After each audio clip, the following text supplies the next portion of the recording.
Happy Sunday everyone. Tatayo po tayong lahat. Happy Sunday, Light Church. We are all excited to praise the Lord. Amen. Come on, everybody. Let's praise God in this house. Thank you, Jesus, Lord. Hallelujah. We praise your name, oh God. Come on. Oh, oh, oh,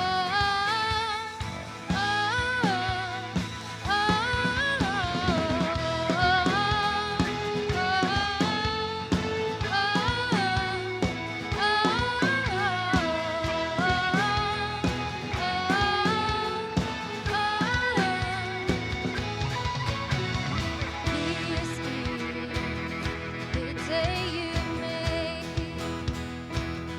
So I'll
Hallelujah!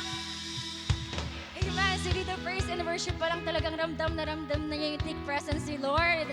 Amen. I believe we're all excited na batiin na yung bawat isa sa lugar na to. Let's start our Light 60.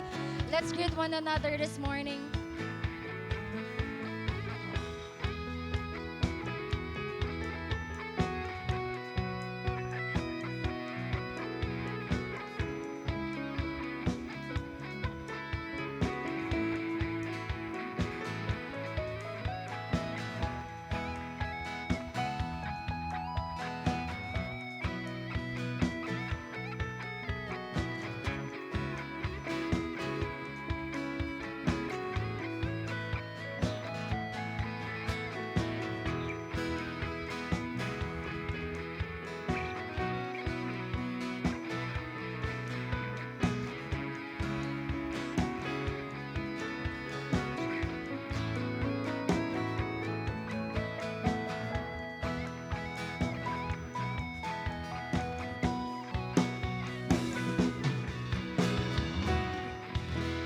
Happy Sunday, Light Family! Alam ko pong masaya ang lahat. Kaya naman palakpakan naman po natin si Lord.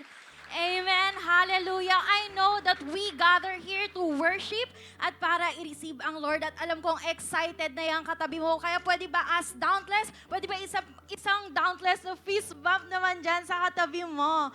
Ayan. Sige po, makakaupo na po ang bawat isa. So, ayan po, no, Light Family. So, mas nakaka-excite pong mag-dive sa Word ng Panginoon kapag kasama po natin ang ating mga pamilya at kaibigan. So, this month po, God is empowering us na maging dauntless in speaking and receiving His Word. So, bilang isang pamilya po, gusto po nating mas maging bold pagdating sa pag-share at pag-embrace ng katotohanan ng Panginoon. And speaking of family po, we would like to celebrate the presence ng mga bago nating kapamilya today. Kaya pwede po bang i-welcome natin ng sabay-sabay ang ating mga first-timers, ang ating mga VIPs. Ayan po, pwede po ba natin silang palakpakan? Sige po, tayo, tumayo na siya. Ayan, welcome po sa tahanan ng Panginoon. Masaya po kaming makasama kayo ngayon.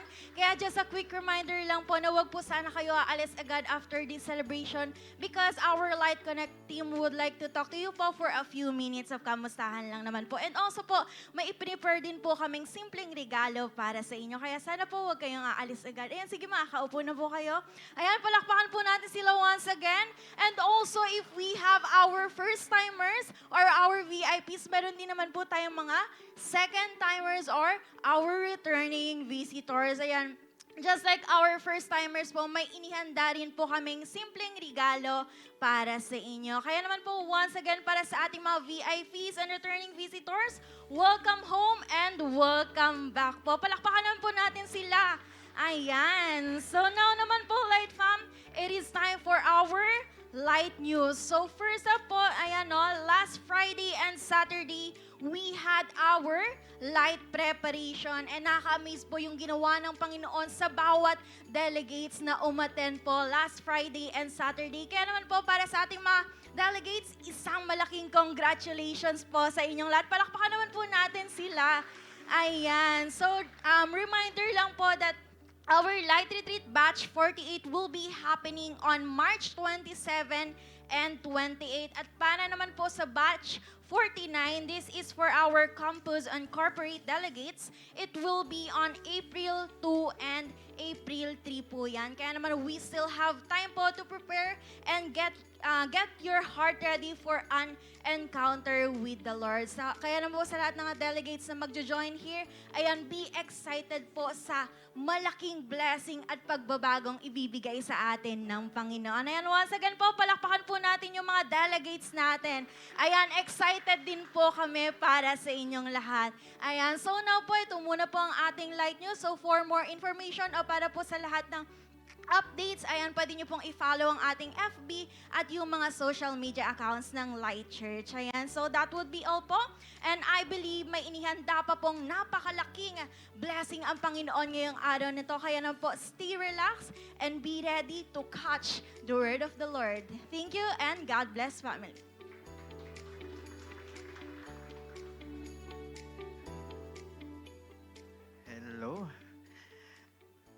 Ayan, magandang umaga po sa inyong lahat. Hindi po ako magpe-preach ha. And happy Sunday po everyone. And pwede bang batiin mo yung katabi mo na sabi mo, it's giving time. Parang mahina. Pag giving time, dapat malakas, di ba? Dahil pagpapalain tayo ni Lord. Amen ba? Amen. So by the way, I'm John Paul Marmeto. Ay, grabe, mga bayad po yan. Hindi, joke lang. So, isang tatay, isang mentor, isang businessman, and blessed po ako na makita kayo today. And I know na ready na magbalik yung katabi mo. Amen po ba? Amen. Pero bago ang lahat, syempre, minsan naiisip natin na kapag nagbibigay tayo, parang nababawasan tayo. Amen ba? Pero sa totoo lang, sa Diyos iba po. Habang mas nagbibigay ka, lalo kang pinupuno. Amen ba? Amen. Mas na-experience mo kung paano siya kumilos at paano magpala sa buhay mo. And sabi nga po sa verse, Deuteronomy 14:22-23, be sure to set aside a tenth of all your fields produce its year. Eat the tithe of your grain, new wine, and olive oil, and the firstborn of your herds and flocks in the presence of the Lord your God at the place He will choose as dwelling for His name, so that you may learn to revere the Lord your God always. So ang passage na ito ay command para sa mga Israelites bilang preparation na itabi nila ang 10% sa lahat na mapuproduce nila as an offering sa Diyos pagpasok sa Promised Land. And ang purpose ng pagbibigay ay para magkaroon ng takot sa Diyos. So we can learn from this principle na gaya ng pine-prepare natin, yung tithes and offering natin today, as an honor to our God. And teach us to always put God first in our lives. At isa din itong acknowledgement na lahat ng meron tayo is galing kay Lord. Amen ba? Kaya mga kapatid, simulan mong ulit unahin magbalik at magtiwala kay Lord. Sure ako, higit pa sa pinagpe-pray mo at hinihingi mo ang kaya niyang ibigay sa'yo. And bago po tayo mag-proceed, I just want to share and testify how God has been moving in my life. Nitong January lang po, nagkaroon ng church event. Ang tawag po din yung Seek First. And during that time, marami akong prayers kay Lord. Sabi ko, Lord, bagong business or expansion or spiritual growth, family, health, etc. Marami akong pinag-pray kay Lord. At alam naman po natin, mga naka-attend dito, ang word sa atin ni Lord is double portion. Amen ba? Nung narinig ko yun, talagang tumagos sa puso ko. Sabi ko, Lord, grabe answered prayer ka agad. Pero ang sabi din sa preaching, kapag may double portion, meron ding double responsibility. Amen ba? At doon po, napaisip ako, parang gusto ko nang umatras. Hindi, joke lang po. And habang nagpe-pray po ako, nang sinabi ko kay Lord, Lord, kung ibibigay mo sa akin yung pinagpe-pray ko, ready na ako. Pero ang hindi ako ready, doon sa responsibility. Tama ba? Nararanasan po ba natin to?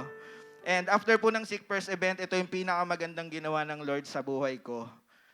Isa sa pinakamaganda. May nakita kaming pwesto.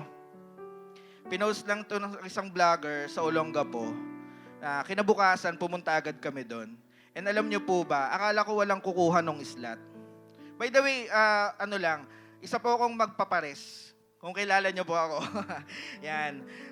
Kumbaga parang, akala ko walang kukuha nung slot na yon kasi bakanting lote lang siya. Pero nung nagtanong ako, alam nyo po ba, last slot na pala ako doon sa lugar na yon. Pero bago ako magdesisyon, syempre, gusto ko munang idulog kay Lord sa panalangin and humingi ng wisdom. Ang sabi ko, Lord, parang ang bilis naman ng pangyayari. Lord, parang ang bilis ng answered prayer. Parang hindi pa ako ready, Lord. Pero si Lord sumagot sa devotion ko. Sabi niya, hindi ito mabilis. Matagal ko nang inihanda. Hinihintay ko lang maging ready yung puso mo.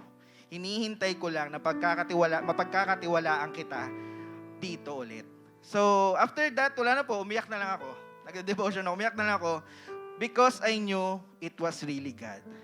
Kaya kinonta ko po agad yung may-ari at pinareserve yung peso. At alam niyo po, kung alam niyo yung story ni Street Pares, noong 2022, nagkaroon po kami ng cart noon. Nagsimula kami sa cart.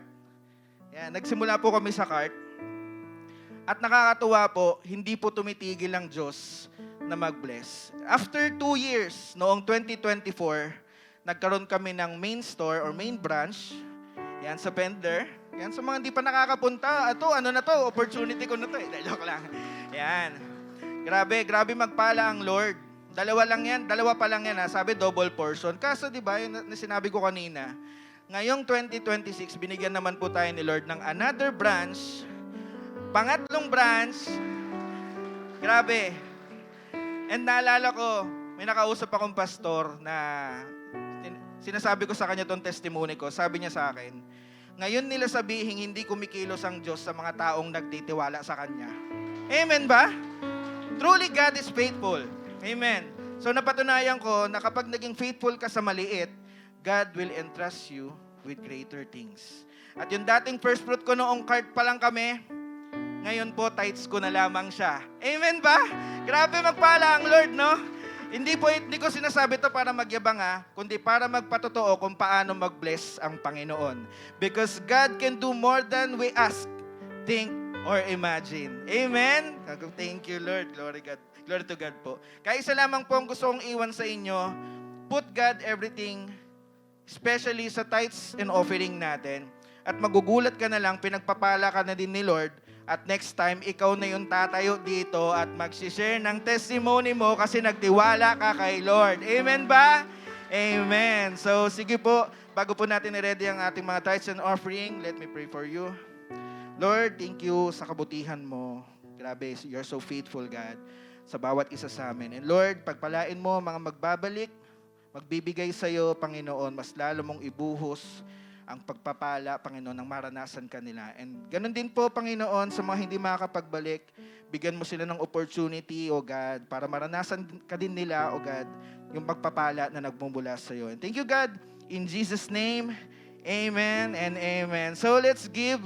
May mga ushers po tayo sa paligid natin kung saan pwede nating ibigay ang mga tithes and offering natin. And to those who want to give online, you can send via bank transfer or e-wallet na naka-flash po sa ating screen. And I believe, hindi pa po tapos si Lord, patuloy po tayong mag-expect at sa mga may experience natin ngayong araw. God bless us all.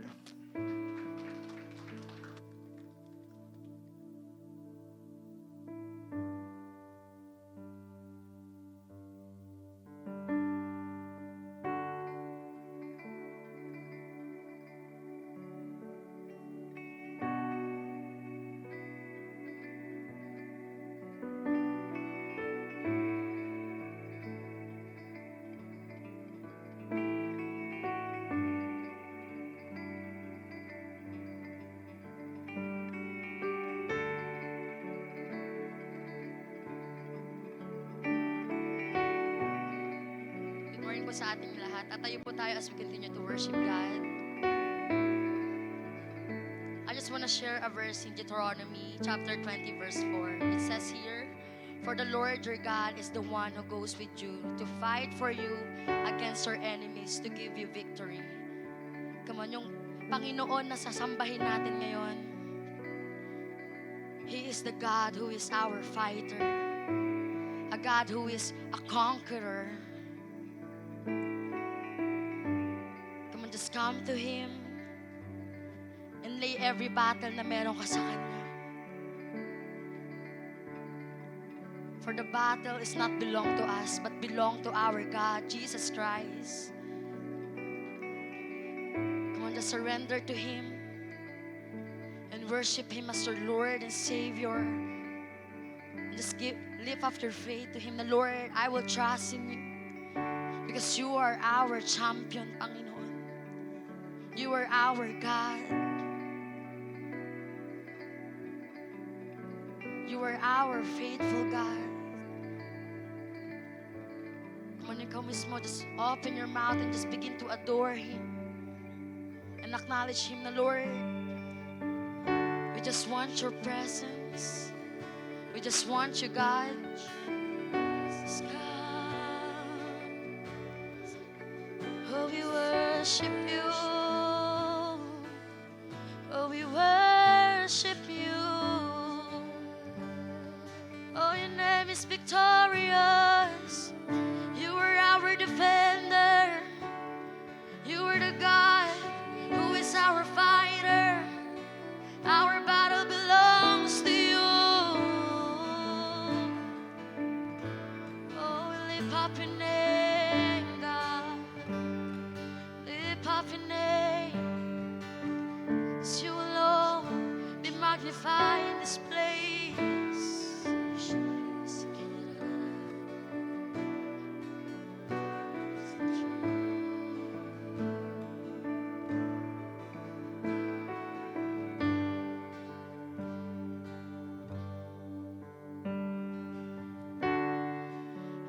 tried so hard to see it.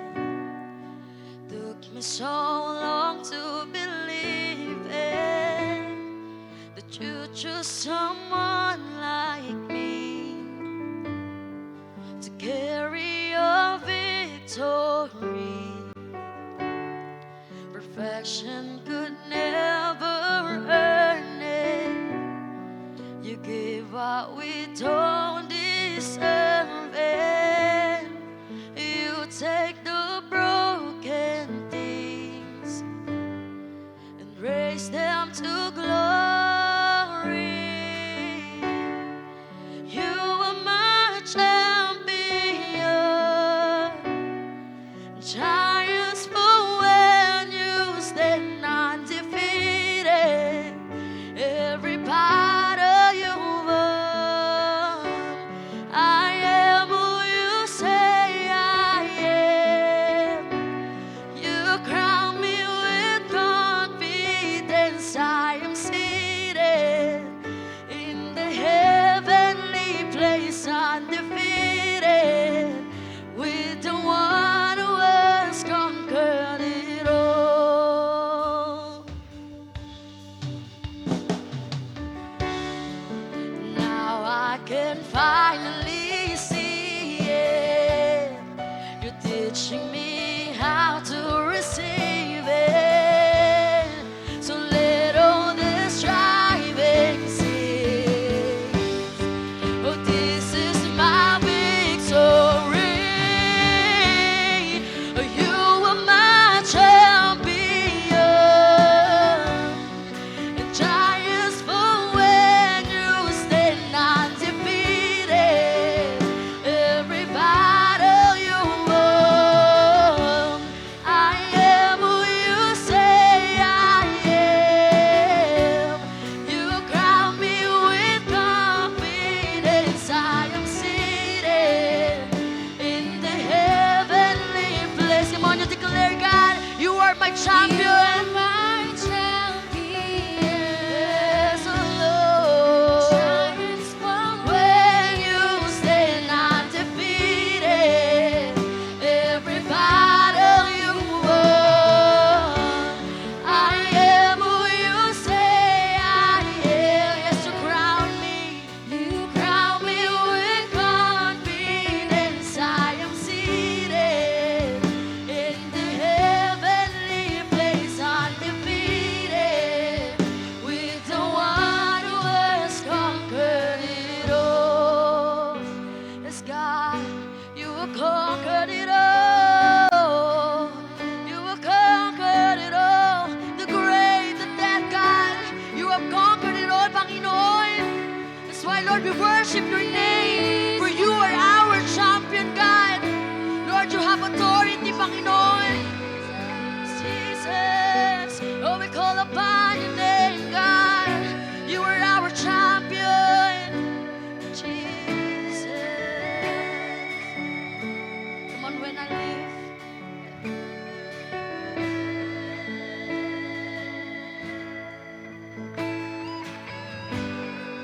When I live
The word of the Lord came to me, Son of man, you are living among a rebellious people.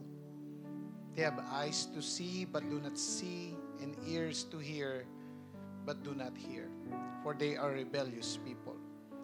Therefore, Son of man, pack your belongings for exile, and in the daytime, as they watch, set out and go from where you are to another place. Perhaps they will understand, though they are a rebellious people. During the daytime, while they watch, bring out your belongings back for exile. Then in the evening, while they are watching, go out like those who go into exile. While they watch, dig through the wall and take your belongings out through it. Put them on your shoulder as they are watching and carry them out at dusk. Cover your face so that you cannot see the land, for I have made you a sign to the Israelites. So I did as I was commanded. During the day I brought out my things packed for exile. Then in the evening I dug through the wall with my hands. I took my belongings out at dusk, carrying them on my shoulders while they watch. Lord, salamat po, O Diyos, sa patuloy mo na pagbuhos ng iyong biyaya at pagmamahal sa amin. Sa aming pag-aawitan, O Diyos, malugod ka, maitaas ka. Dahil deserve mo lahat ng papuri at pagsamba.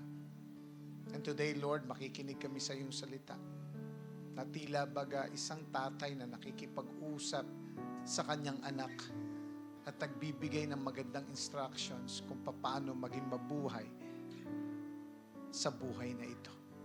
Samahan kami, Santong Espiritu, sa aming pagkain ng aming kaluluwa.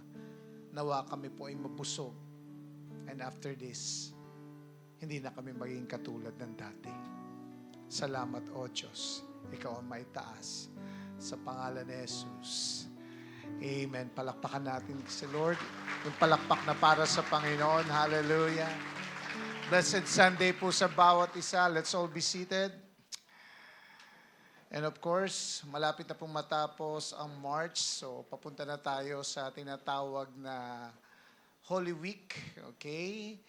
And so, kapag dumarating ang Holy Week, di ba, nagkakaroon tayo ng mga retreat. Okay? And after that, pagdating ng Sunday, sineselebrate natin yung Resurrection Sunday. At every Resurrection Sunday o Pasko ng Pagkabuhay, nagkakaroon tayo ng sama-samang celebration o yung tinatawag na sunrise celebration wherein tayong lahat, buong church, ang mga services natin ay magsasama-sama sa isang gathering. Kung 8 a.m., 10:30, 3, 5:30, and 8 p.m. ay magsasama-sama sa isang simba.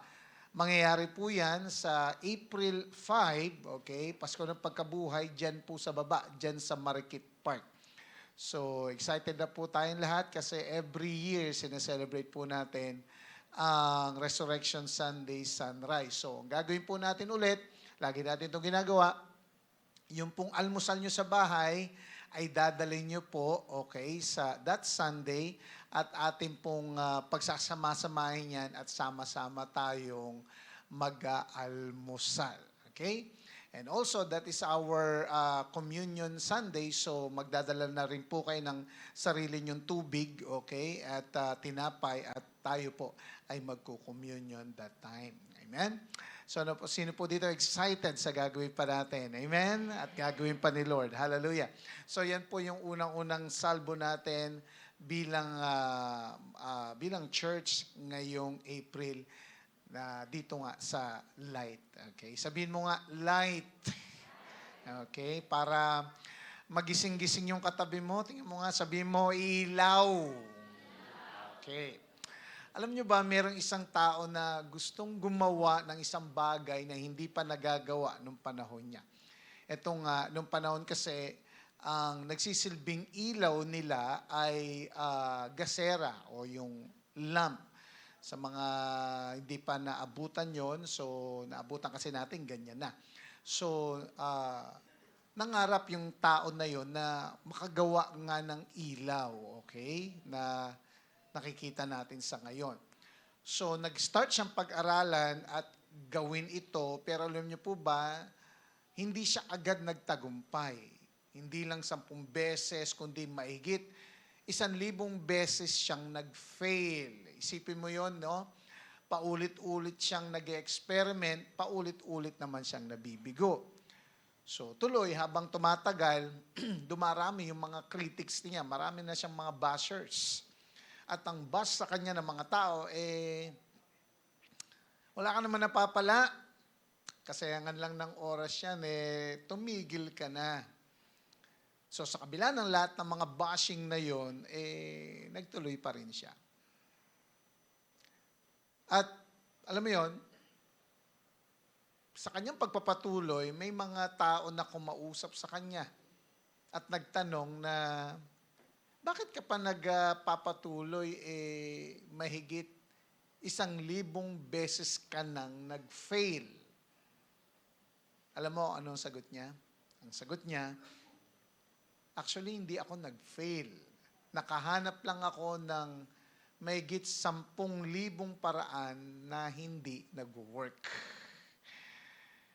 Grabe ano?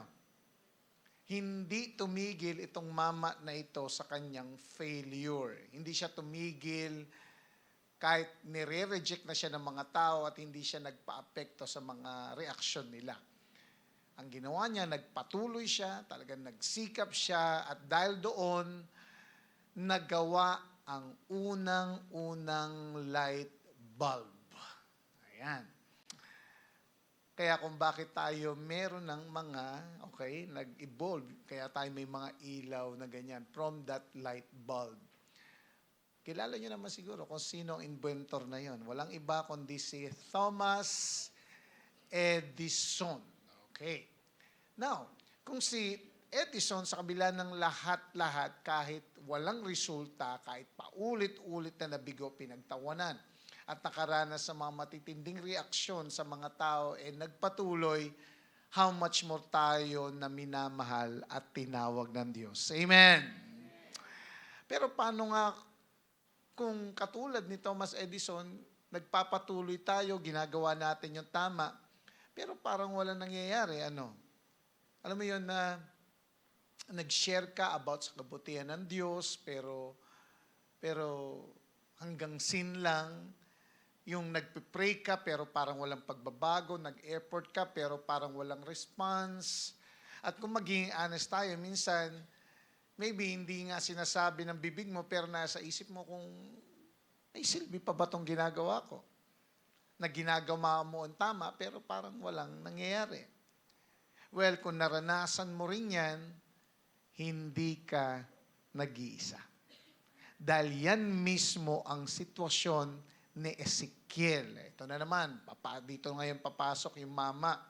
Nag-preach siya sa gitna ng exile, isang wasak na bansa at mga taong manhid spiritually. At ang bansang yon ay already judged pero hindi pa rin sila nagsisisi. So si Ezekiel ay isang propeta ng Diyos na tinawag para magatid ng salita ng Diyos sa mga hindi madaling tao. They are stubborn. Hindi sila open. Alam mo yon, naghihirap na sila pero hindi pa rin sila nakikinig. So God did not send Ezekiel to people who would listen. He sent him to people who would resist. Isipin mo yon, pinadala si Ezekiel, hindi siya pinadala sa mga ready na audience, kundi sa mga resistant na audience. So sa series natin ngayong March 2026 na Dauntless, natutunan natin, tinuruan tayo na tumanggap ng Word of God. At tinuruan tayo na magsalita ng salita ng Diyos. At tinuruan din tayong magpatuloy sa pag-warning out of love using the Word of God. But real talk, mahirap magpatuloy, tama ba, kapag walang magandang response ang mga tao. Can I hear amen? At ito nga yung test sa atin. Sinabihan tayo ng Lord to share my word, sabi ng Panginoon Diyos. Mag-encourage tayo. Maraming tao ang napapagod, natatakot, kailangan nilang marinig ang pag-ibig ng Diyos. The question is, kaya ba nating magpatuloy in sharing the Word of God kahit walang nakikinig or walang gustong makinig? Are you still excited sa pag-uusapan natin ngayon? Our title, Dauntless and Moved by Reactions. Na kung gusto natin daw maging dauntless and moved by reactions, may mga bagay tayong kailangang tanggapin. So ngayon, pag-aaralan natin, what must we accept to remain dauntless and moved by reactions? Ano raw yung mga kailangan nating tanggapin para manatili tayong matapang at hindi matitinag sa pag-share ng word na hindi nagpapaapekto sa reaksyon ng tao? Sabihin mo, una, we must accept that not everyone will respond. Kailangan natin tanggapin na hindi lahat may magandang respond. Verse 2, Son of man, you are living among rebellious people. They have eyes to see, but do not see, and ears to hear, but do not hear. For they are rebellious people. So makikita mo dito, bago bigyan ng Diyos si Ezekiel ng task, binigyan muna siya ng katotohanan. It is a hard truth na hindi komportable at hindi maganda, pero kailangan niyang malaman. Ano yun? Na hindi lahat may magandang tugon sa kanyang sasabihin. Hindi ito picture ng mga taong hindi kayang mag-respond, kundi ng mga taong ayaw mag-respond. This is a spiritual condition, not a physical limitation. Hindi sinasabi ng Diyos na bulag sila or bingi sila. Of course, may mga mata sila at mayroon silang mga tenga. Pero they chose not to use them. Pinili nilang hindi mag-respond. And this is a willful resistance. And this is what? A deliberate refusal. Hindi dahil hindi nila gets, kundi ayaw talaga nilang tanggapin. Ganyan kasi ang mga pusong rebellious. So ang root issue ay rebellion, hindi ignorance. Hindi ito inability, kundi resistance of the heart. Listen, the greatest barrier to truth is not lack of information, but resistance of the heart. So here, actually, hinanda muna ng Diyos ang puso ni Ezekiel bago siya ipadala sa kanyang mission. Na parang sinasabi ni Lord sa kanya na, okay, Ezekiel, ipapadala kita sa mga taong maaaring hindi tumanggap ng mensahe ko na sasabihin mo. At kailangan, Ezekiel, maging okay ka sa ganong status. Malalim to.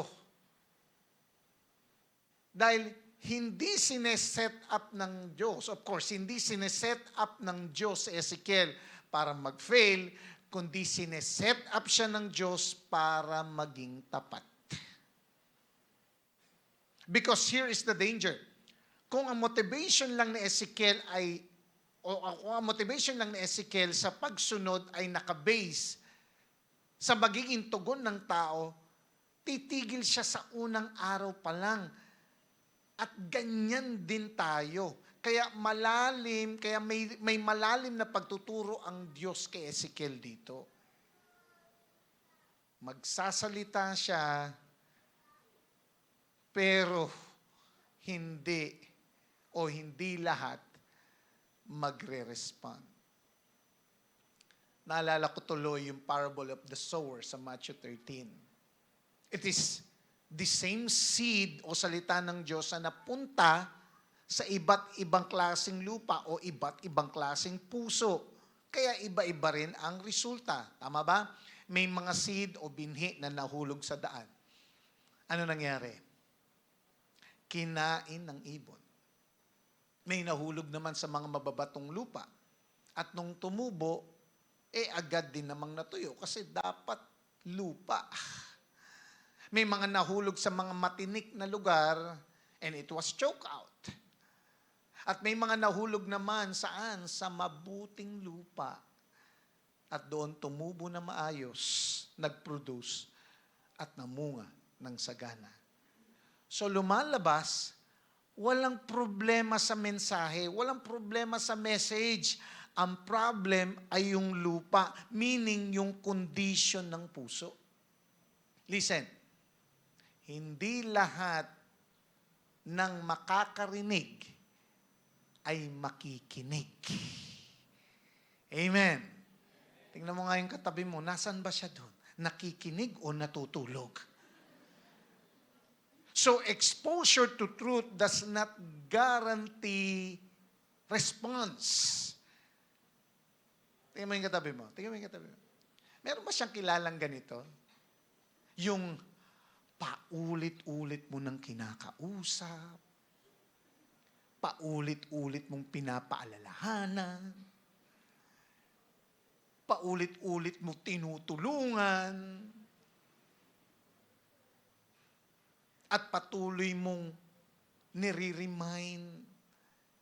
Natatakot siya, kinakabahan na, anxious, pero sabi mo, nandyan si Lord, nandyan ang kanyang salita, pag-aralan natin, basahin natin, o sinishare mo yung Word of God sa kanya, at sinabi mo pa, alam mo, maganda, sama kita sa church. Paulit-ulit mong ini-invite sa church, pero parang walang nangyayari. Punta ka sa church, sama ka sa akin.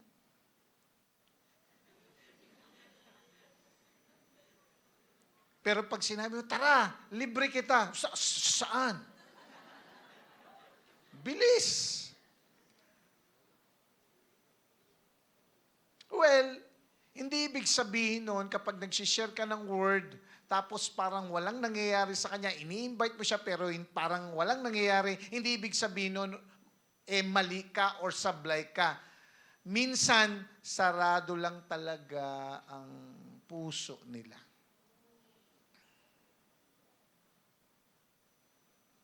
Ang tanong, paano kaya kung yung farmer nagtanim ng 100 seeds, tapos 30 yung tumubo, 30 yung hindi tumubo, tapos yung 40 natuyo?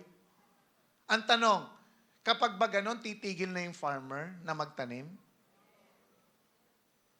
Paano ko nasabing hindi pa tumitigil magtanim at hindi sila titigil magtanim? Kasi magra-rice ka mamaya. Alam mo, may rice ka mamaya. At hindi lang basta rice, may extra pa.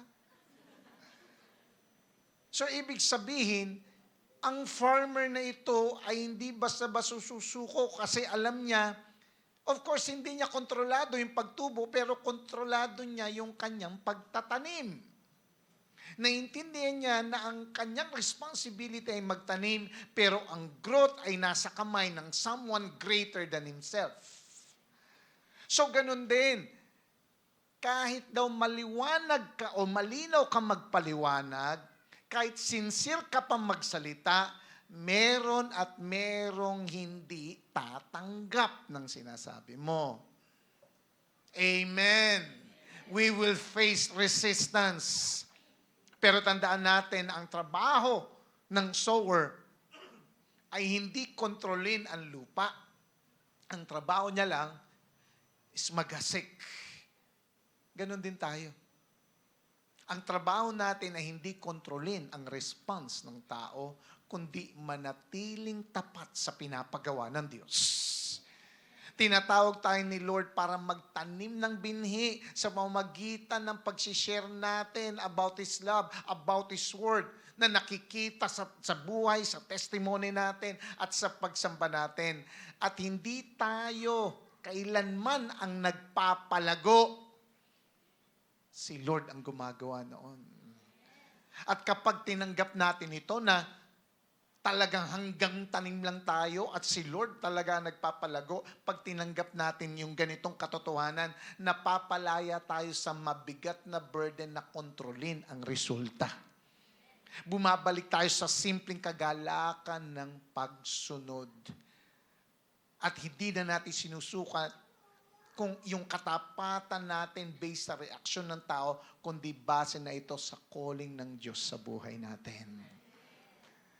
Kaya nga, kung gusto nating maging matapang at hindi basta-basta natitinag, tanggapin natin na ngayon pa lang, hindi lahat makikinig.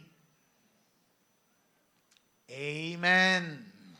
Not everyone who hears the truth is ready to receive it. Kaya huwag mong gawing personal ang spiritual resistance. Pwede tayong magsalita ng katotohanan with clarity, compassionate, and still be rejected. So let's stop expecting na lahat magre-respond ng maganda at simulang yakapin ang katapatan na sumunod sa Lord. Kaya sabihin mo sa iyong kanan, asan ba ang iyong kanan? Baka hindi mo pa alam, yung kanan mo sa kaliwa. Sabihin mo nga sa katabi mo sa kanan, sabihin mo sa katabi mo sa kanan, sabihin mo, hindi lahat pakikinggan ka. Sabihin mo rin sa kaliwa, sabihin mo, hindi lahat makikinig. Pero tandaan natin, meron at meron pa rin makikinig sa Diyos. Amen. Palakpakan natin si Lord. What must we accept to remain dauntless and moved by reactions? Number 2, we must accept that we will feel discouraged. Wow, kanina, hindi lahat makikinig. Ito raw, expect mo, madi-discourage ka.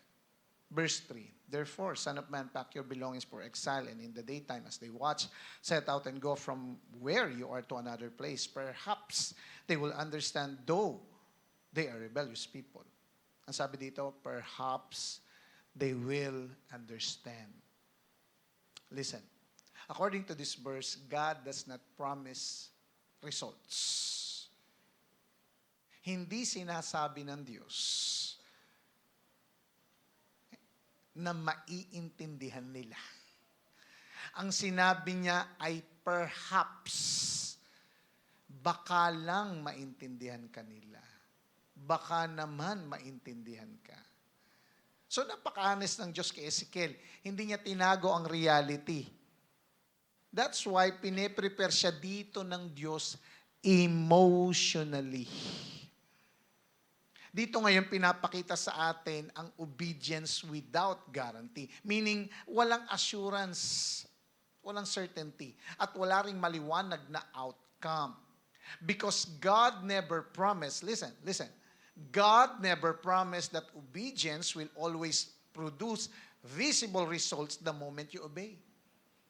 Huwag kang mag-expect na nung sumunod ka sa Diyos, nandoon kagad maybe yung blessing. Hindi ibig sabihin gumawa ka ngayon ng tama, mamaya nandun na rin kagad yung pagpapala. Sabi mo sa katabi mo, hindi laging ganon.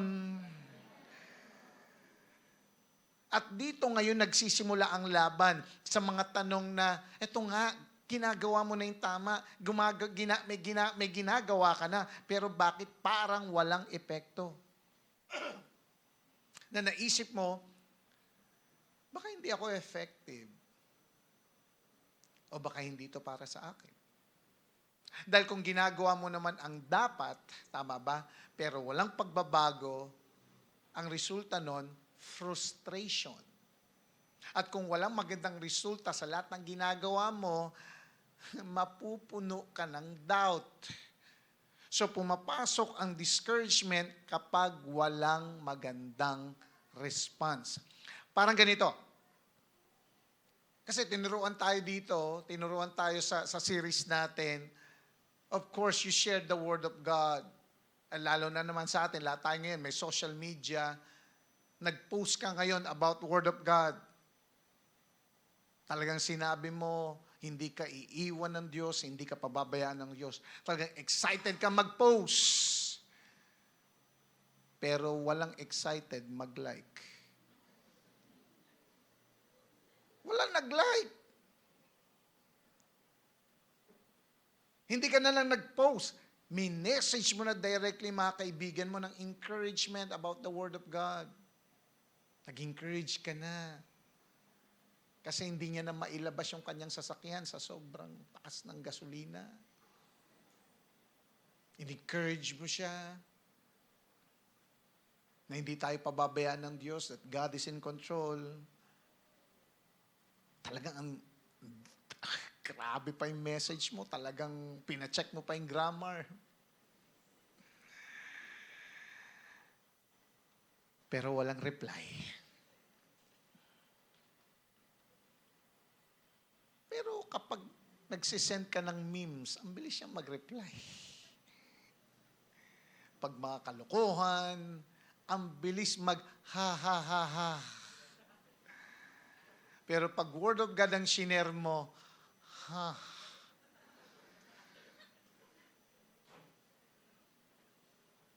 At of course, hindi mo na napigilan. In-invite mo na siya ngayon. Nag-invite ka ngayon ng mga kakilala mo dito sa church. Pero walang pumunta.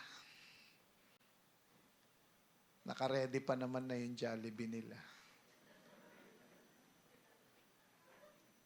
So, ginagawa mo yung lahat. Pero walang dating. So, anong tendency ngayon sa'yo? Ayaw mo na mag-share. Ayaw mo na mag-encourage. Ayaw mo na mag-invite para kay Lord. Ang word mo na, ayaw ko na. Bakit? Discourage ka na. Listen. If your motivation is people's response, your obedience will not last.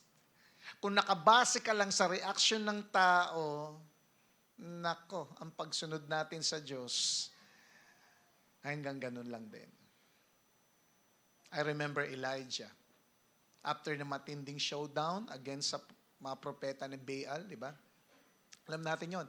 Nagkaroon ng showdown, gusto nilang malaman kung sino ang totoong Diyos, kung si Baal ba o si Yahweh. Ang usapan nila, kung sino ang magpapadala ng liwanag o apoy doon sa altar na ginawa nila, yun ang kikilalaning totoong Diyos. So pinauna ni Elijah yung mga propeta ni Baal. Talagang ano pa sila, worship pa sila. Talagang sumasayaw pa sila. Propeta ni Baal, propeta ni Baal, propeta ni Baal, propeta ni Baal. Mga ganun-ganun pa. Simula umaga hanggang hapon, walang dumating na apoy. At ito naman yung panahon na ni Elijah. Simula siyang nanalangin. And after that, dumating ang apoy ng Diyos. So, napatunayan na ang totoong Diyos ay si Yahweh, hindi si Baal. After ng matinding showdown na yon, pero hindi na-convince yung isa sa mga bossing ng mga propeta ni Baal na si Jezebel. Bagkus nagbigay pa ito ng death threat kay Elijah, papatayin kita. So, anong nangyari kay Elijah? After ng matinding victory, na-depress, gusto nang mamatay. 1 Kings 19:4, I have had enough. Lord, take my life. Sa Jeremiah umiyak, kinurse ang kanyang pagkapanganak. Jeremiah 20:14, cursed be the day I was born. Si Moses din, talaga na-overwhelmed, groaned before God. Why have you brought this trouble on your servant? What have I done to displease you? At even si Paul naranasan ng suffering na kinakailangan niyang matutunan ang salitang contentment. I have learned in whatever state I am to be content. So anong mapapansin mo sa mga taong ito na tinawag ng Diyos? Lahat sila naranasang ma-discourage. So even the faithful people in the Bible feel discouraged.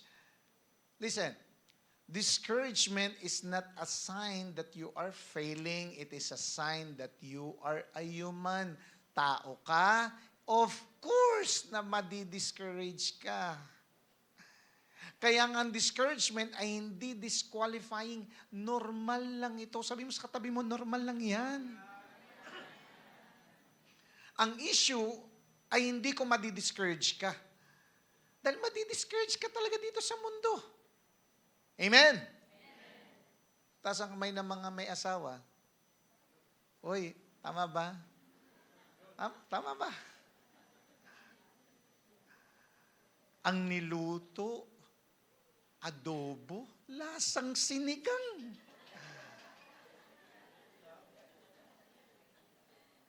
Anyari? Madi-discourage ka talaga. Yung mga anak mo hindi naglilinis ng bahay. Sa halip, padagdag yung kalat. Pag-uwi mo galing trabaho, madi-discourage ka talaga. Yung damit na pinaparcel mo, gagamitin mo mamaya, dumating next week.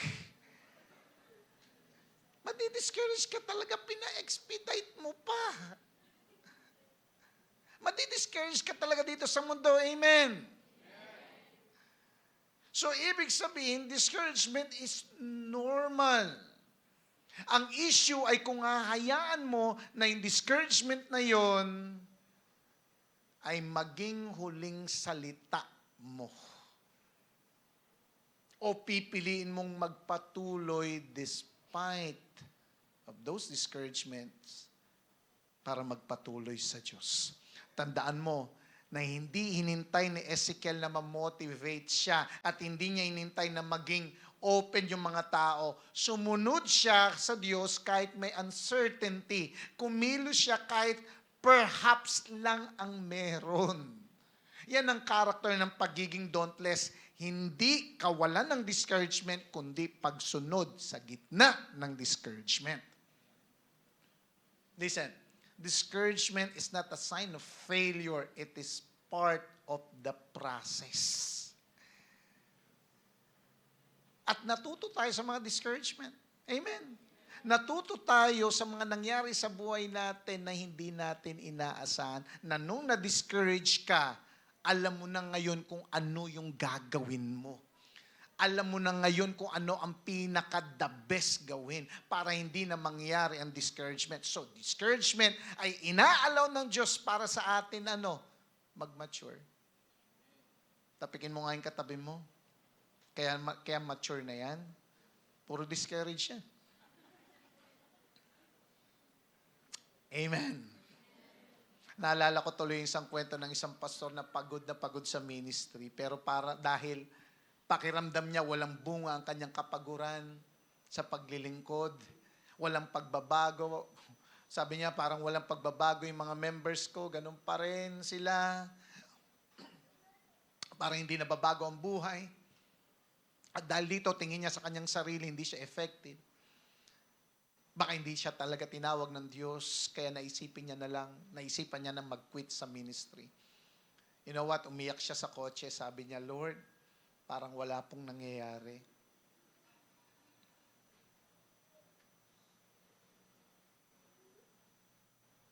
Mga lasenggo pa rin yung mga members ko.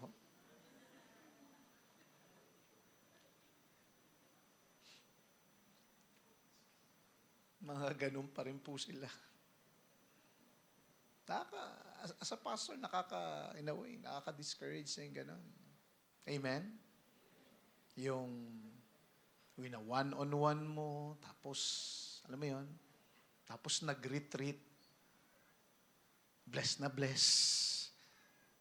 After nung talagang alam mo yun, on fire siya. Tapos nung umuwi,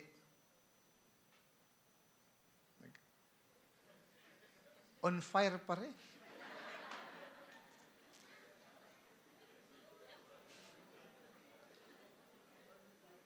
Nakaka-discourage talaga. Isipin mo, ano nangyari sa mga iniiyak-iyak na nun sa retreat? Nung lumabas siya on fire, oo nga talaga on fire pa rin siya hanggang ngayon. Sabi ni pastor na ko, parang ayoko na, Lord. Nadi-discourage na ako. And you know what? Nangusap ang Lord sa kanya. Sa pamamagitan, of course, ng kanyang salita. Ang lesson na binigay sa kanya ni Lord ay that God didn't call him to be successful. God called him to be faithful. You know what? After that, nung narinig niya ang mensahe ng Diyos sa kanya, na-energize si pastor na magpatuloy. So dumating yung breakthrough niya. Lalo siyang sumipag, lalo siyang naglingkod. So dumating ang breakthrough nung pinili niyang magpatuloy kahit discouraged siya. Listen, discouragement is often the last door before the breakthrough.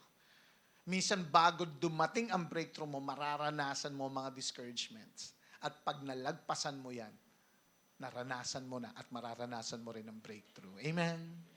Palakpakan natin si Lord. Now, kung gusto natin maging matapang at hindi natitinag, well, tanggapin mo na may mga araw na madi-discourage ka, pero hindi ka titigil. Amen. Kapag ang fuel lang natin sa buhay ay validation and appreciation ng tao, mabilis tayong mauubos. Listen, normal lang ang discouragement. Ang hindi normal ay ang tumigil. Pinapagawa sa'yo ni Lord na discourage ka, huwag kang titigil. If our obedience, listen, if our obedience depends on encouragement, it will collapse under discouragement. God calls us to obey, not to control results. Kaya nga sabihin mo sa katabi mo, tapikin mo, sabihin mo, madi-discourage tayo. Pero hindi tayo titigil.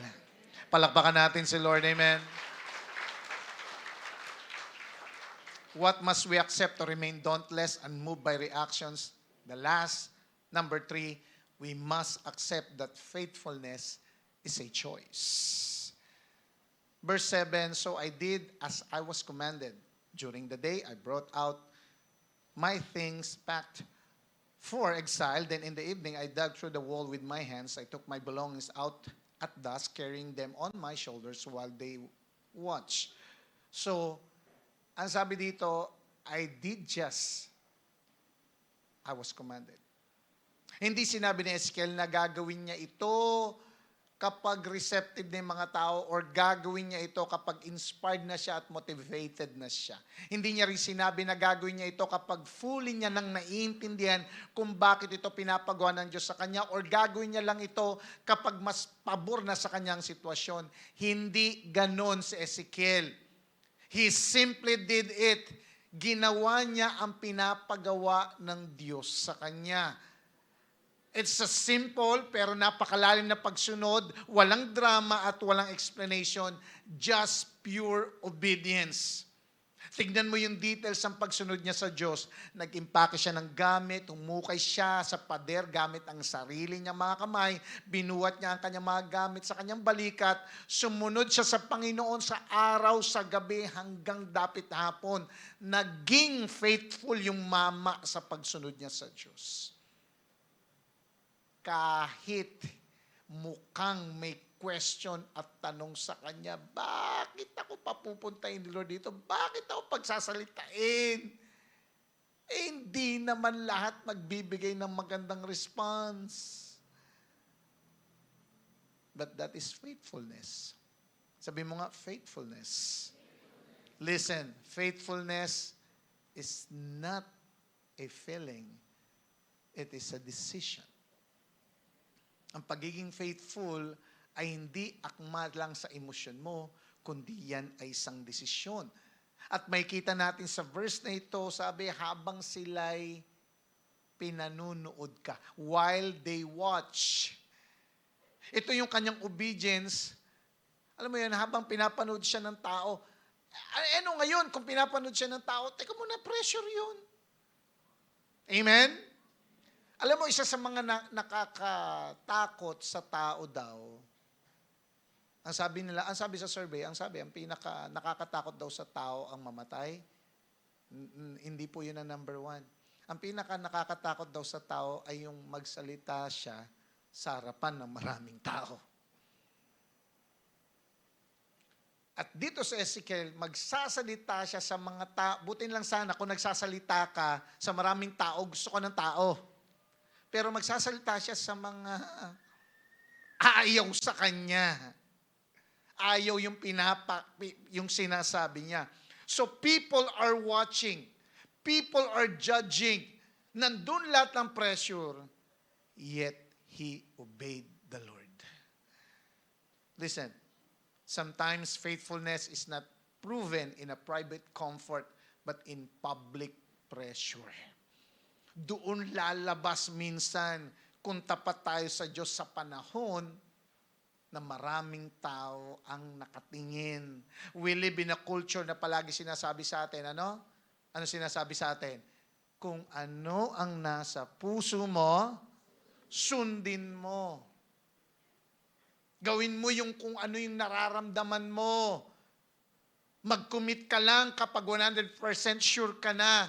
Hintayin mo munang ma-inspire ka. Pero si Ezekiel, tinuruan tayo ng ibang paraan. Anong tinuturo sa atin ni Ezekiel? Sumunod kahit hindi mo nararamdaman. Mag-commit kahit uncertain o walang kasiguraduhan. Piliin mong maging faithful kahit walang nagre-respond na maganda. Bakit ganito sa Ezekiel? Well, hindi kasi siya nakabase sa sarili niyang wisdom, hindi rin siya nakabase sa sarili niyang timeline, at lalong hindi siya nakabase sa sarili niyang understanding. Saan siya nakabase? Nakabase siya sa isang bagay lang. Ay ano? Ang salita ng Diyos. Hindi reaksyon ng tao ang anchor niya. Ang anchor niya ay ang utos ng Panginoon. Listen, emotions fluctuate but calling remains. Yes, may mga season na parang walang progress. Parang walang visible fruits. May mga pagkakataon na walang appreciation. Pero yun ang mga crucial na panahon para lumabas ang tunay na faithfulness. May mga season na nagsiserve tayo pero walang nakakakita. Nagtuturo tayo pero walang magandang response. Nagpipray tayo pero parang walang sagot. Pero doon natin mapapatunayan kung faithful talaga tayo sa Diyos. Listen, kapag ang anchor natin ay reaction lang ng tao, madali tayong matitinag. Pero kapag salita ng Diyos ang anchor natin, magiging matatag at truthful tayo. Palakpakan natin si Lord. Amen. Kaya nga kung gusto nating maging dauntless, matapang at hindi basta-basta natitinag, tanggapin natin na ang pagsunod ay hindi base sa emosyon, kundi sa ating desisyon. Dumarating sa time, wala tayong ganang sumunod sa Diyos. Diba tinuturo ng salita ng Diyos na pagkagising mo, bakit hindi ka muna manalangin? Salamat, O Diyos, sa araw na ito. Buhay pa ako, maraming tao ang hindi na inaabot ng araw na ito, patay na, pero ako buhay pa. Salamat sa iyo, O Diyos. Salamat. Dito yung pamilya ko, may trabaho ako, may kinakain kami. Pero minsan dumarating sa tayo, paggising mo, parang ayaw mong manalangin. Wala kang ganang manalangin. O minsan, sinabi rin, tinuro din sa atin, na huwag ka muna sanang aalis ng bahay ninyo o saan pupunta nang hindi mo muna narinig o nabasa ang salita ng Diyos sa iyo sa araw na yon. You open the book of the Bible na nagbibigay sa iyo ng totoong life. Pero sometimes ang hirap buklatin ng Biblia. Amen. Ay, wow, parang ako lang yata minsan may ganon. Minsan wala tayong ganang kausapin ng Diyos. Minsan wala tayong ganang basahin ng kanyang salita. Pero alam mo na yun ang tama. Wala kang gana, kahit wala kang gana, susunod ka pa rin kay Lord. Amen? Wala pang resulta, pero susunod pa rin tayo kay Lord. Amen? Walang nakakapansin, walang nakaka-appreciate sa paggawa natin ng tama, susunod pa rin tayo kay Lord. Amen? That's why keep on loving, keep on speaking truth, and keep showing up, because obedience that depends on feelings is not obedience. It is convenience. Tandaan natin sa pagsunod sa Diyos, talagang inconvenient minsan. Kaya nga sabi mo sa katabi mo, tingin ka, kahit anong mangyari, hindi mo ako katabi, wag mo akong tignan. Tingnan mo yung katabi mo, sabi mo, kahit anong mangyari, susunod tayo kay Lord. Palakpakan natin ang Diyos. Amen. So ano ang kailangan natin tanggapin para manatili tayong unmoved by reactions? What must we accept? Number 1, not everyone will respond. Number 2, we will feel discouraged. But faithfulness is a choice.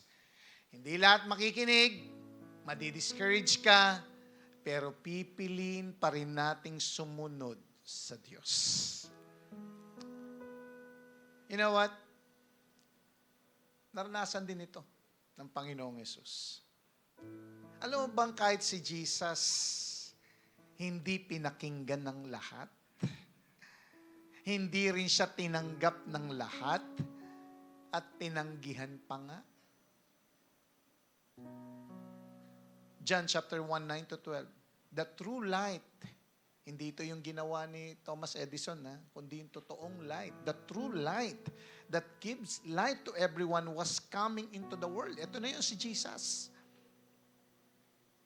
He was in the world, and though the world was made through Him, siya ang creator, but the world, ang kanyang creation, did not recognize Him. Hindi siya ang gumawa sa mga creations, pero yung creations, hindi siya kilala. Verse 11, He came to that which was His own. Pumunta siya doon sa inaakala niyang kanya, pero, but His own did not receive Him. Pero yung inaakala niyang kanya ay hindi siya tinanggap. Kaya nga may pangako siya, verse 12, yet sa lahat ng tatanggap sa Kanya, sa lahat ng maniniwala sa Kanya, verse 12, ay bibigyan niya ng karapatang tawaging anak ng Diyos.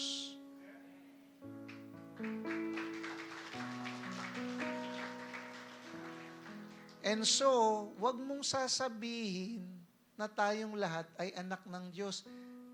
Hindi ka sure kung tinanggap niya si Jesus. Amen. Huwag mo rin sasabihin na lahat anak ng Diyos. Kung walang Jesus, hindi siya anak ng Diyos. Dahil ang anak lang ng Diyos ang tatanggapin ang Diyos. So si Jesus, hindi siya tinanggap, tinanggihan pa, yet He obeyed the Father. He remained faithful. John 6:38, For I have come down from heaven not to do my own will, but the will of the Father who sent me. So si Jesus, ang pinaka-unmoved by reactions ng mga tao dahil ang focus niya ay pagsunod sa Ama. Hebrews 5:8, although He was a son, He learned obedience from things which He suffered. So Jesus was the ultimate picture of someone unmoved by reactions, magawa lang ang will ng Ama. Namatay ang Panginoong Hesus dun sa cross.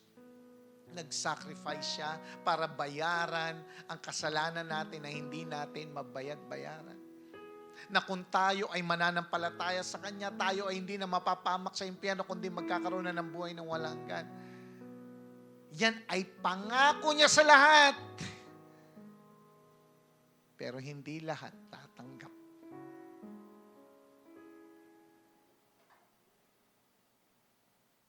Naranasan mo na bilang tatay na nagpupursige ka para sa pamilya mo, ginagawa mong umaga ang gabi para sa pagtatrabaho, mapakain lang sila. Pero hindi ka na-appreciate. Hindi ka na-appreciate sa ginagawa mo para sa pamilya mo. Masakit. At dumarating sa time na parang ayaw mo nang gawin. Pero si Jesus hindi. Nag-sacrifice pa rin siya, namatay pa rin siya sa cross, kahit sa mga taong hindi tatanggap ng kanyang pagmamahal.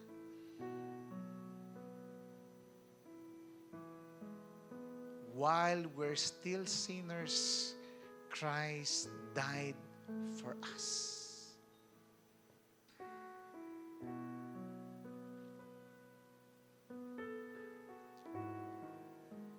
Listen.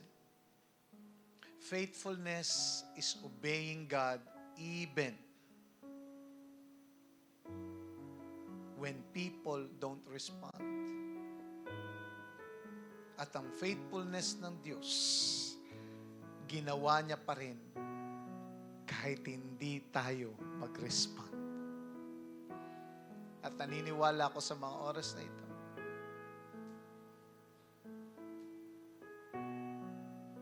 my prayer is that 2,000 plus years ago, may ginawa na siya doon sa cross. Marami nang nag-respond. Marami nang tumanggap sa Panginoon. Marami nang ginawa at binigyan ng karapatang maging anak ng Diyos. And this is my prayer. Huwag natin sayangin yung sacrifice ni Jesus dun sa cross. Huwag nating sayangin yung ginawa niya para sa atin. And my prayer,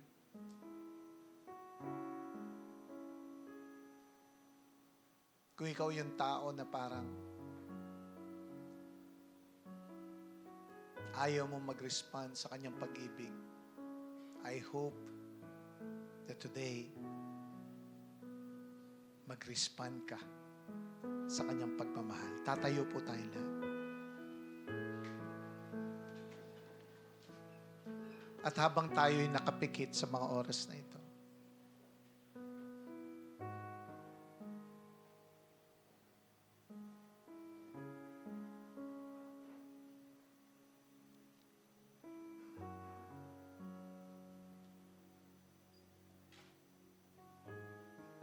kung first time mo narinig ang ganitong message, at pakiramdam mo rin ay napagod ka na sa buhay na ito, dahil puro problema, walang pag-asa, walang kapayapaan, at parang wala nang magandang nangyayari sa buhay mo. Maybe kaya ka napapagod dahil sinusubukan mong ayusin ang sarili mo. Baka kaya ka frustrated dahil sinusubukan mong magbagong mag-isa. Well, ang katotohanan na hindi mo kayang baguhin ang sarili mo. Kailangan mo ang Diyos para tulungan ka. Si Jesus ay dumating hindi para i-judge ka, dumating para iligtas ka. Hindi kanya tinawag para mag-perform, tinatawag kanyang isuko lahat sa kanya. Kapatid, marami nang hindi nag-respond sa pag-ibig ni Jesus. Marami ng tao ang tinawanan lang ang ginawa niya sa krus. Marami ng tao ang winalang bahala ang sacrifice niya doon sa krus. And my prayer is that huwag ka nang dumagdag pa sa mga taong hindi nag-respond sa pag-ibig ng Diyos. Kaya nga sa mga oras na ito, kung sinasabi mo, Hindi ka kasama sa mga taong winalang bahala ang sacrifice ni Jesus dun sa cross. At gusto mong tanggapin ito, bakit hindi mo itaas ang iyong dalawang kamay? At buksan ang puso para sa Diyos. Kabutihan Come on, open your heart. ako'y naririto upang Mahal na mahal na mahal ka ng Diyos. Sobra kanyang mahal. sa kabutihan Pero hindi mo maranasan ng matindi ang kanyang pag-ibig dahil sa mga kasalanan na yan na nagiging hadlang para hindi mo maranasan ang marubdob niyang pag-ibig. Kaya sa mga oras na ito, sinasabi ni Lord sa'yo, pinadala ko ang aking anak na mamatay dun sa cross para pagbayaran ng kasalanan mo, para maranasan mo ng matindi ang pag-ibig ko. Mahal na mahal kita. Mahal na mahal kita. At wala kang ibang pwedeng gawin para ikabawas ng pag-ibig ko sa iyo. Mahal na mahal ka ng Diyos. Hallelujah, hallelujah.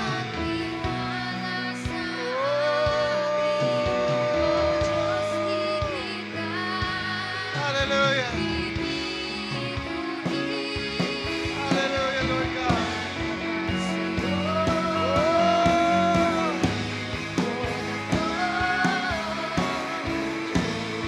Ikaw lamang, O Diyos. Ikaw lamang, ikaw lamang.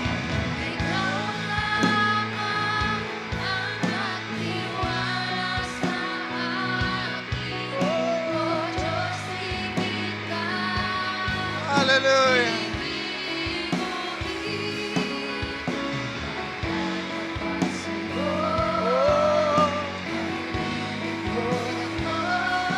Hallelujah. Ikaw lamang. Ikaw lamang, Lord God. Hallelujah. Ikaw lamang.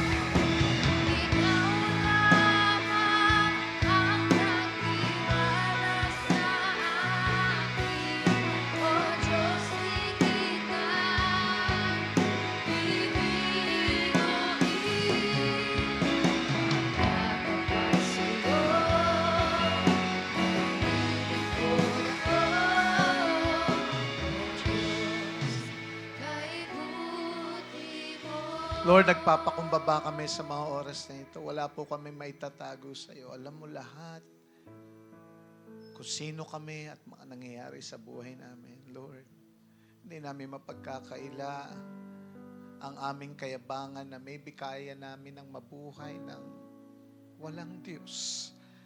Pero sa mga oras na ito, Lord, pinakita mo sa amin na ang buhay namin ay kaawa-awa kung walang Diyos na nag-guide ng buhay namin. Lord, tinatanggap namin ang iyong pag-ibig. Naghingi kami ng kapatawaran sa lahat ng aming mga kasalanan. At ngayon tinatanggap namin ang Panginoong Hesus na siyang namatay doon sa cross para pagbayaran ng aming mga kasalanan.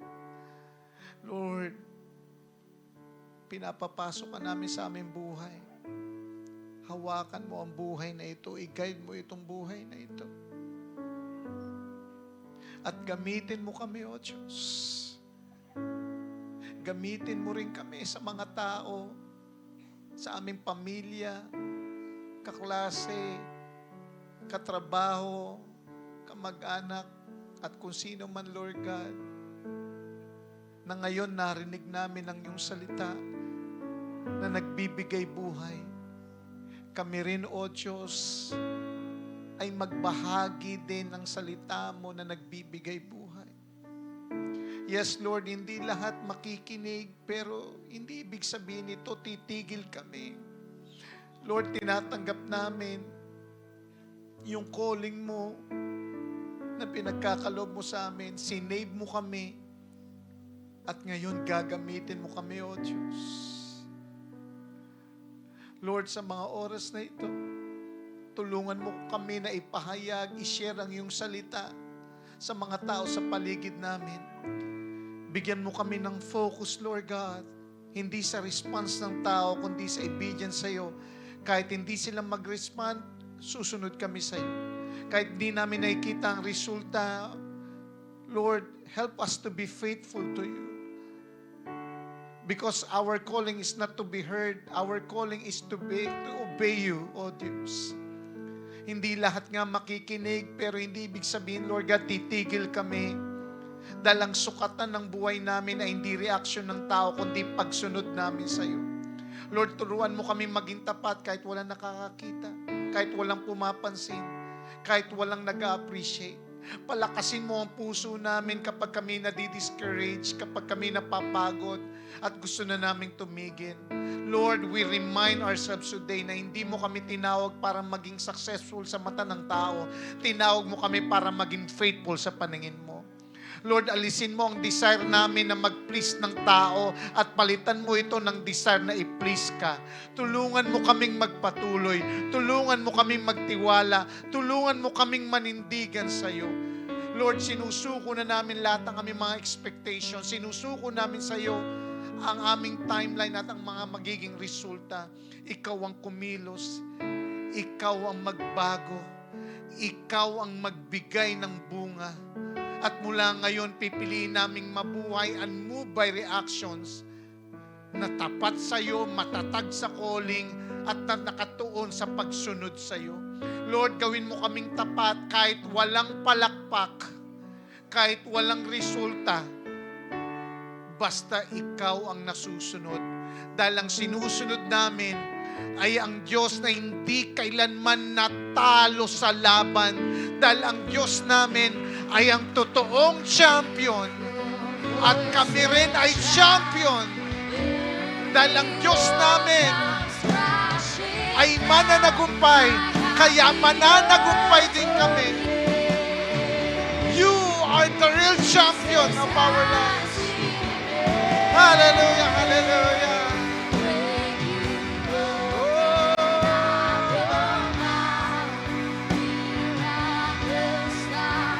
Hallelujah. Oh, glory.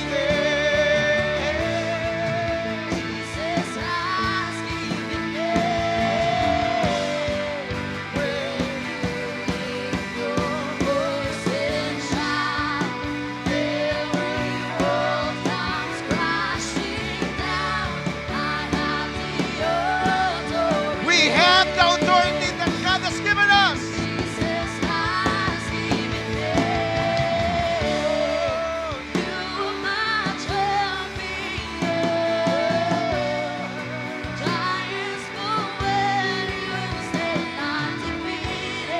Oh, Lord God.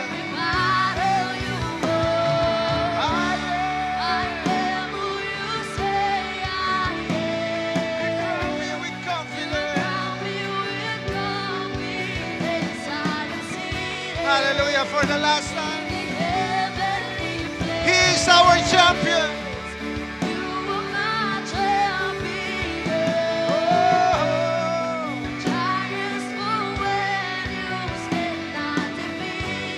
Hallelujah.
Hallelujah.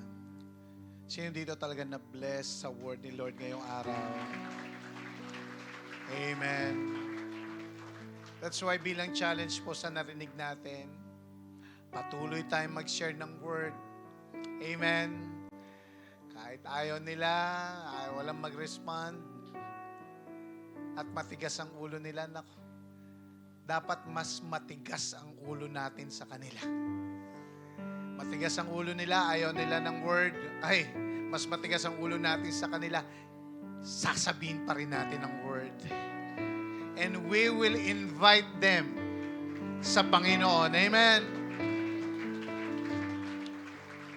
And this is a great opportunity to share the word at invite natin sila sa pamamagitan ng pag-invite natin sa ating mga kapamilya, kaibigan, kaklase at kung sino pa man katrabaho sa ating sunrise celebration nga sa April 5 sa Marikit Park.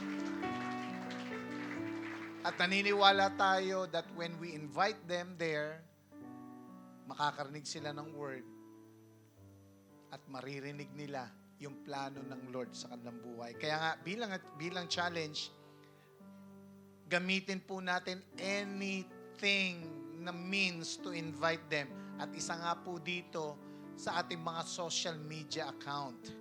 I encourage everyone na meron po tayong nagawa na pwede nating gamitin na profile picture na may nakasulat doon na invitation sa kanila, Sunrise Celebration, April 5, 2026 at Marikit Park. Gamitin po natin ito. I encourage every one of us na gamitin natin itong profile pic na ito na kapag nakita ito ng ating mga kaibigan sa social media, okay, magtataka sila, ano yan, nakita na nila kagad ang invitation na yon. At hayaan nating kumilos ang Diyos sa ating invitation na yon. Now, para magawa natin yon, may papanoorin tayong video paano magkaroon na yon. Upo po tayong lahat muna saglit.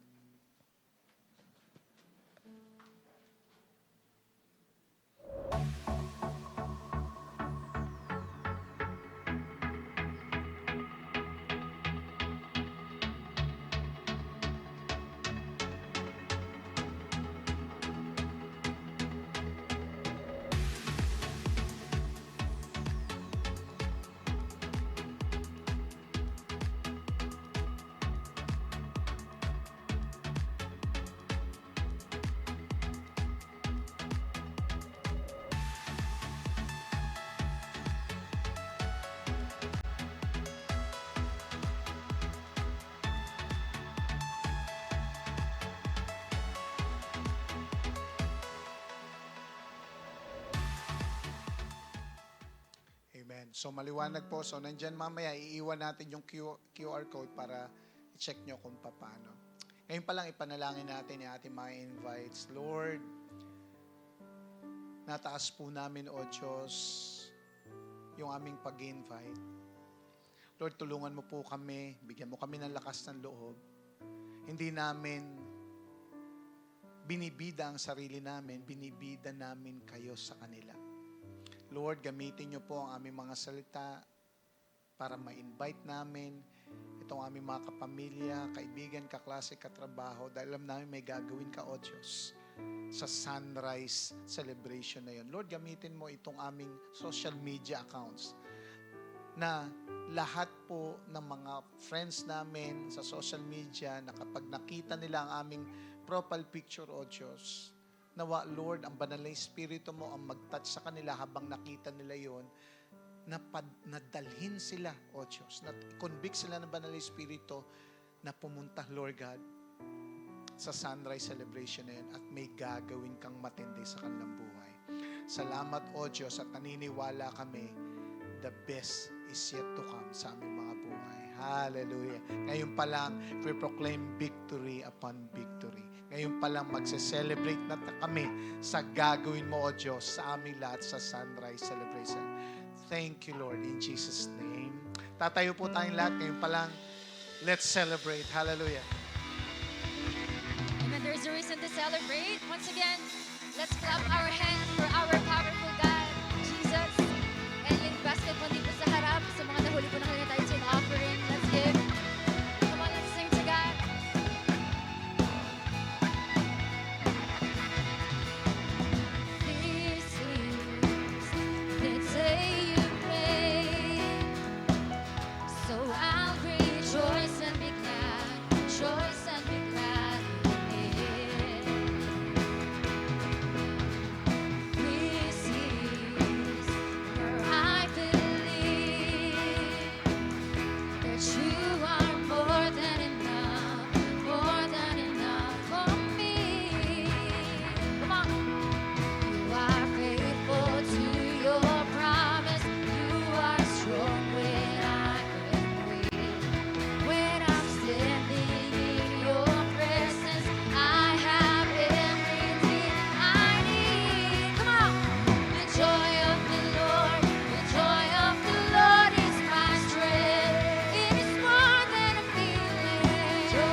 Hallelujah, hallelujah. Taas natin ang ating kamay sa Panginoon, Lord. Salamat po sa ginawa mo ngayon, sa na-experience namin at sa natutunan namin. Lord, hindi lang po ito pumasok sa aming tenga at lalabas sa kabila, kundi ito'y mananatili sa aming puso, pagyayamanin at mamahalin. Salamat, Lord God, sa patuloy mong pagkilos sa aming mga buhay, sa aming pamilya, sa aming mga anak, Otyo, sa mga nag-aaral, Lord God, mga nagtatrabaho, Lord, nagbi-business o may mga careers. Lord, let your healing touch upon them sa mga may mga karamdaman po, Lord God. Wala pong imposible sa iyo. And next Sunday, Lord, hindi po kami papayag na kami lang, Lord, dito. We will invite more people para sa iyo, Otyo, sa aming mga kamamilya at kung sino pa man, Panginoon. Lord, kailangan nilang marinig ang iyong salita at tinatawag mo kami, Lord God, to share your word, O Diyos. Lord, gamitin mo kami. May mga tao this week na makakadaupang palad namin, makakasalubong namin. Lord, maging daluyan kami ng encouragement galing sa iyong salita na maririnig nila this week, Lord God. Salamat, Panginoon. Ingatan mo kami lahat sa aming pag-uwi. Receive the blessings from the Lord. The Lord bless you. The Lord keep you. Make His face shine upon you and be gracious to you. The Lord turn His face toward you and give you peace. Lord, sa iyo po ang papuri at pasalamat. All glory belongs to you in Jesus' name. Amen. God bless us all. Magkamayan po tayo. See you next Sunday. God bless.